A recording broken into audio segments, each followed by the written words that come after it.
So looking at this model, we're going to focus up here on the top. And this is what happens in those beautiful brains of ours, where I know we're whole human beings. We're always going to talk about us as whole human beings, not just our brains, but we are going to get pretty cognitive and brain focused for this next segment. And sometimes in the joyful states, you know, we're coming up with lots of good ideas. We're really clear in our thinking. We're like feeling the good feels and have that sense of curiosity, right? Like that's when our brain is buzzing, we're concentrating, we're focused, all those fantastic things. And then there's other times that feels like the bad kind of scribble, not the fun kind of scribble. It's all a tangle and I don't know what to do with this. And there's a lot of uncertainty, right? So that's certainly, I think a whole lot of us have felt the right side, right? Being in the zone. And then there's a time where like the zone could feel like a bajillion miles away. And you're like, why can't I get there? What is happening? I know I'm a smart cookie. I know I can figure things out. So why does this feel so far away or inaccessible? Is anyone feeling that? You've been there? You're like, I know I can do this. What's happening right now, right? Absolutely. And that's certainly when that inner critic decides to show up and give us a lot of grief. So let's get curious about that brain and look at that beautiful brain in a little bit more detail. So we're going to talk about executive function. How many folks here that know that phrase? The phrase executive function, lots of fast hands. How many folks know it because they were told they or somebody they know has executive dysfunction? Few hands. Yep, totally. And if you haven't, that's great. Unfortunately, what happens for a lot of folks is they learn about this incredible concept and this really incredibly useful knowledge by being told they're messed up. They're told their brain is broken. I do not believe our brains are broken. I absolutely believe we have ways that our brains work well, things that are challenges. Sometimes those challenges are annoying. Sometimes they're debilitating. And we all have these incredible brains that can do so many different things. So we're going to borrow a little bit here from an upcoming workshop. In June, I led a workshop called Brilliant, How Visual Thinking Lights Up Your Mind. How many folks were there in June? I see some familiar faces. Awesome. Welcome back. What happened in June was I piloted this content and I basically gave people a fire hose of information for 3.5 hours. Now, I'm somebody who's really good at being present and focused for big chunks of time. Guess what? That's not the best for a whole lot of people. So the reformat of this content is this upcoming workshop called Befriend Your Brain. It starts in November. It's 4 consecutive weeks. So you get a couple executive functions and then a week. And then a couple more executive functions and then a week. But it gives us a chance to kind of let this stuff sink in. So if you want more detail about any of this, you're going to see it in that workshop coming up. But just to let you know, the context was I piloted this in June. It was a great success. I'm super thankful to be doing this work, and I get to share a little snippet of it with you here at ENVISION. That's one of my favorite parts of ENVISION, is taking the greatest hits from the year and getting to share it this weekend. So here are 5 different qualities of my peeps. And I'd love for you to recognize which of these resonate with you, which ones may not. Now, when we talk about executive function, executive dysfunction, a lot of people might have an actual diagnosis from an actual professional. One might be a medical professional, might be an educational professional. And I think there can be things very useful about diagnosis. I think there's a lot of things that can be challenging when we pathologize human beings. And my favorite way of describing my kind of brain and the brains who tend to show up to be with me for a few days in October is I like to say we are 11s. Hello, 11. What does that mean? It means we are the people who are dialed up to 11. All senses open, super in the zone, or we're dialed down to 0 and have no idea how to find the space in between. I'm seeing some knowing smiles. How many folks resonate with that? You got the 11s, thank you. I'm not alone. You got the 11s, you got the 0s. And if only there was that dial, can I just get a 7 today, please? Instead of recognizing that when I'm going to 11, I'm going to 11, and then I'm going to have a hangover and have to take care of myself and not do anything, right? Another quality I'd love to just describe this is fast brain. You just got a fast brain. Now, when we can point that fast brain in the direction we want, fantastic. When we can't, holy heck, it's like, 14 miles down the road. Colleen is definitely resonating with that one. and I think our fast brains, when folks who have fast brains, when we know what challenges us, when we know what lights up our brain, it's phenomenal, right? When that fast brain doesn't have an outlet, and I'm not a medical professional. This is entirely Brandy's opinion of the world. I think there's a lot of things like anxiety, OCD. Those are things where the fast brains are going to be fast. And so they end up showing up in certain ways that you're like, yeah, appreciate that, Laura. Laura's saying, +1 on the fast brain anxiety, right? Yeah, you're like, even if you know you don't need to feel anxious or worry, your brain's still doing it because it is on overdrive, right? So again, whatever labels we have for this, I just like fast brain. The whole thing of walking in, when you walk into a room and you forget why you walked into the room. And so many of us are like, what is wrong with me? Why don't I know? I always say, like, I thought 20 things between walking through that door and standing right here. How could I possibly remember why I walked in? Thank you, Kathy. I'm glad you resonated with that one. And there's something that tickled me when I drew this fast brain, which is it reminds me of this meme, this little girl running. So we got that little girl in our heads running around.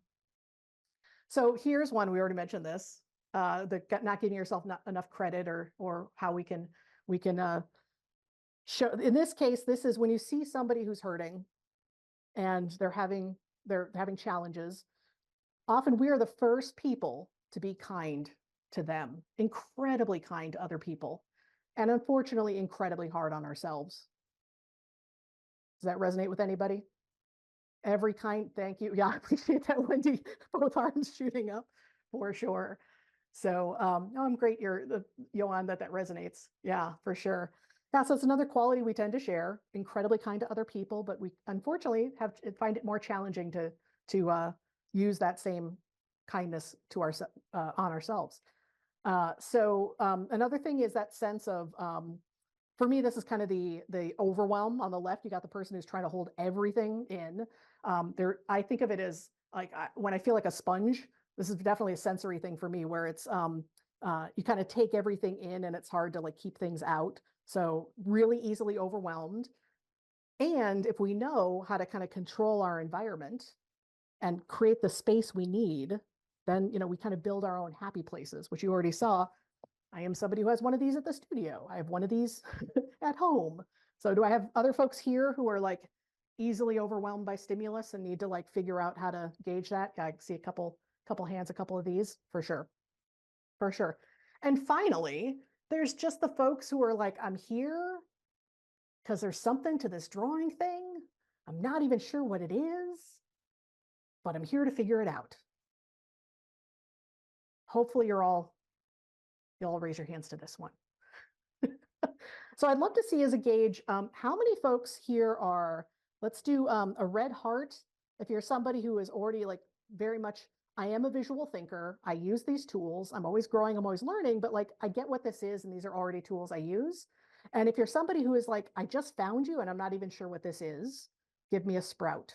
So just kind of a gauge of where, awesome, excellent. Excellent, thank you. It's excellent to see kind of that sense of where people are at. Fantastic. All right, so however many of those you resonated with, you're in the right place. Sprouts, appreciate the sprouts in the chat, fantastic. Welcome sprouts. You'll find the hearts are really in between icon works too. All of the above, fantastic. Excellent, excellent. So let's talk about executive function. And so we have executive function, these brilliant brains. And here is, when I was researching this, because yes, I got a diagnosis.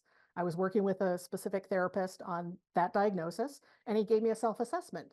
And as soon as I did the self-assessment, which got into a certain level of granularity, I'm like, where has this information been all my life? This is incredible. So then I went out and tried to learn about this and research this and found that everyone has a different definition. Everyone has a different number of executive functions. Some of the lists of executive function are very much geared towards dysfunction and pathologizing. Very often they're extremely wonky in sort of medical terms. So everything you hear here will be the Brandy package of executive functions that are very much geared towards adult humans who may or may not have a diagnosis, are just adult humans who are doing work in the world and have strengths and have weaknesses.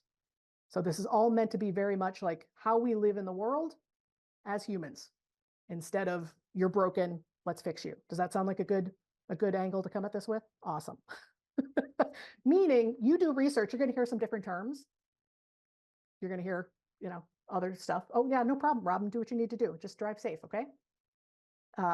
You are in the right place. Excellent. Safe driving. All right. So my definition of executive function is the self-restraint, motivation, and organization that takes you from to do to done. Very broad, very broad. These are the functions that are happening in our prefrontal cortex, the heavy mental lifting that helps us be more future focused, long-term thinking, and the kind of thinking that takes place that helps us get through some sort of complex set of actions. So the executive function, where this comes from, the best description I've heard this is Russell Barkley did a short video. I'll put it in the shared space in the studio. It's kind of wonky, but basically the idea is that I'm not going to remember the years exactly right. And I don't have children. Anyone who has children will absolutely recognize this or have been around kids. I joke I was born 40. I don't understand these small creatures that come out of people. But the idea is when folks are at your youngest, all of your communication and understanding of the world is external. And then we start to develop, I should just add the link. I don't want to get hung up on the years, but the first phase that happens is when we're practicing an outer voice. That is when the kiddo is talking through what they're doing. So that is their cognitive function, narrating what they're doing. So when it first happens, it's all external and it tends to be narrative, descriptive. And then it shifts to some that's more anticipatory and like, this is what's going to happen next. So first it's kind of present tense, here's what I'm doing. Then that outer voice shifts towards here's what I'm going to do. And then over time with development, first you'll see kids where they start to internalize it, but they might whisper to themselves. Anyone seen that or remember that? That kind of like I'm talking through things, but I know I got to be quiet. So like it's still coming out, but a lower level. And then over time, it becomes completely internal. So then all of that's happening as that internal voice. Oh, that's so funny, Robin. I love it. You just listened to that Barkley video yesterday. Fantastic. Yeah. Oh, great. Thanks, Amy. I'm glad that's a useful definition. So that is just what happens for us naturally.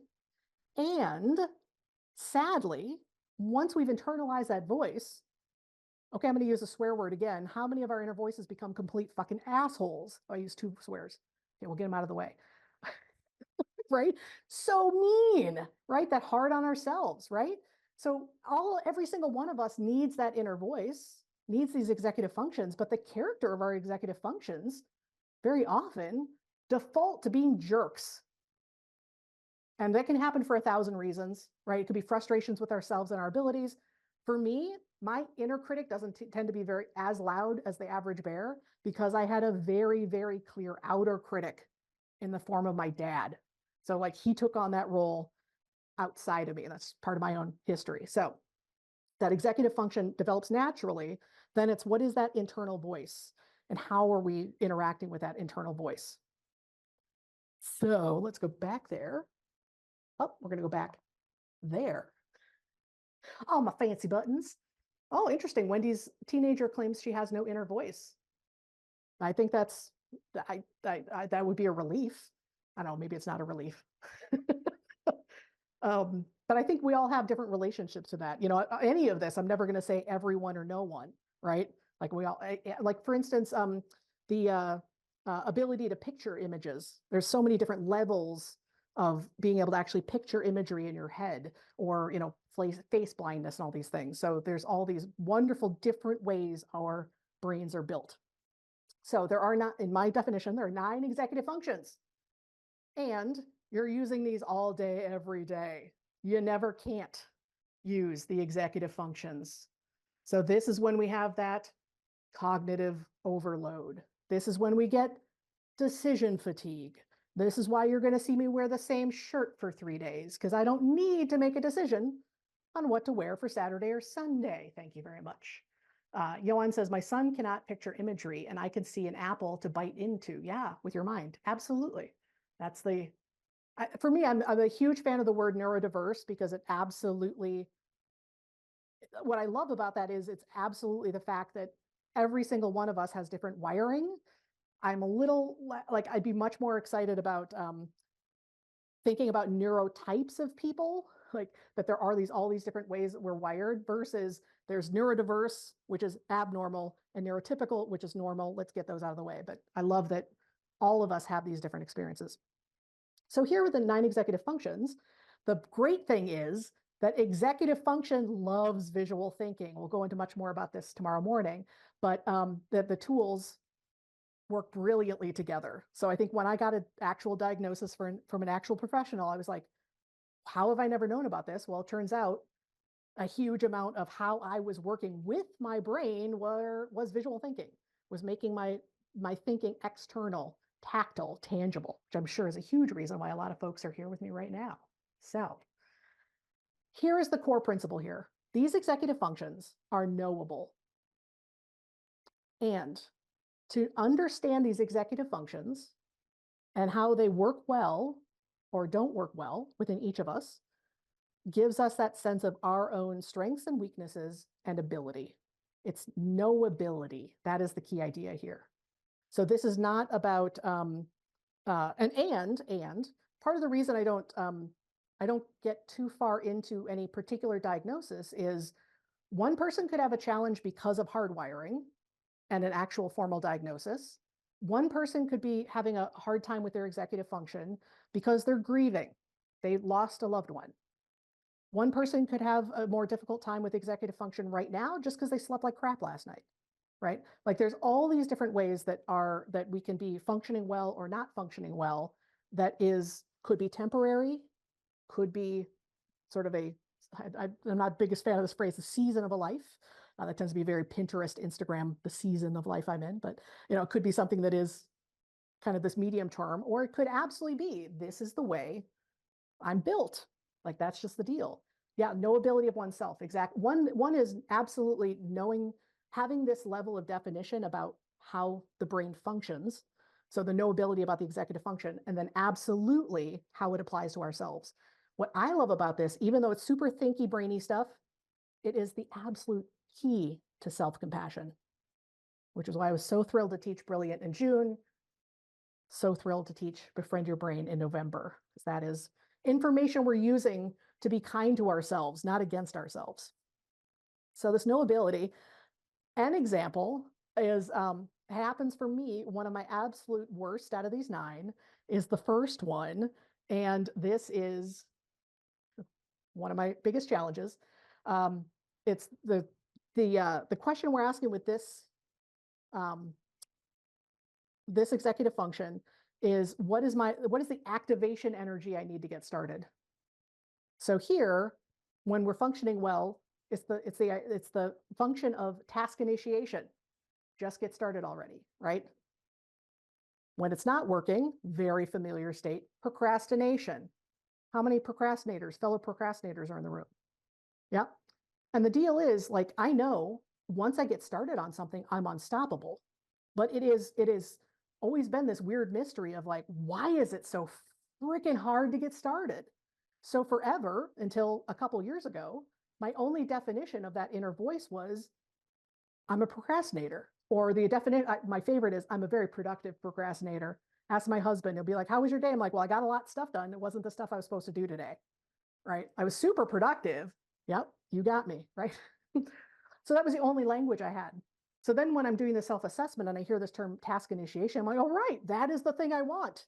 Instead of only defining myself in the thing that's frustrating, knowing, oh, the other side of this, yeah, procrastivity. Exactly, Lisa. Perfect. So the shiny side of the coin is task initiation. Okay, great. Now this is what we do in the Befriend Your Brain workshop, but just to give you an example here, once we understand what these functions are, what the function and the pairs are, the function and the dysfunction, we actually get into another level of detail. So here on this slide, I know it might be really tiny depending on what kind of screen somebody's looking at. These are 6 kind of qualities of like getting into another level of detail and depth on procrastination. So here we've got 6 different principles, possible components: avoidance, excuse making, distraction seeking, unrealistic expectations, unclear goals, over planning without action, right? So to understand, in this case, Amy, you're asking about the slides. This is will be in the replay, but there aren't slides separate from this. Certainly, if you want this information, join me in November, because there's a 110-page resource guide that goes with this. So all the detail there for this. So now, once we get into this one, we understand the knowability of the functions and the dysfunctions. Next, going into this level of detail, I notice for myself, my procrastination shows up these 2 ways: unrealistic expectations, that's one of mine, and distraction seeking. I'd much rather like work on this other thing, or I think of something as being like, it has to be big and it has to be perfect, right? What I've noticed teaching already, a whole lot of people, this is their form of procrastination: over planning without action. The folks who don't like the unknowns, the folks who are like, I can't even hit the starting line until I have everything figured out. How many folks here have the unrealistic expectations, like me? How many folks here have the distraction seeking, like me? Yep. How many here have the over planning without action, where you're like, oh geez, she just saw me? Yeah, right. But you can see now we're getting into a level of detail that's more freaking useful, right? You see the knowability, the importance of this knowability. So, and also in the course, we go into the same, thank you, the me's, I appreciate that. So here we get into the same level of detail on when we're functioning well. So, you know, for me, the number one thing I have to work on with task initiation is that overwhelm. You know, I make a to-do list until, like, a to-do list is fantastic until I hit one too many items. And then it's like, oh, great, now I'm overwhelmed and now I have to do all my stuff to get myself out of overwhelm, right? So again, it's that knowability.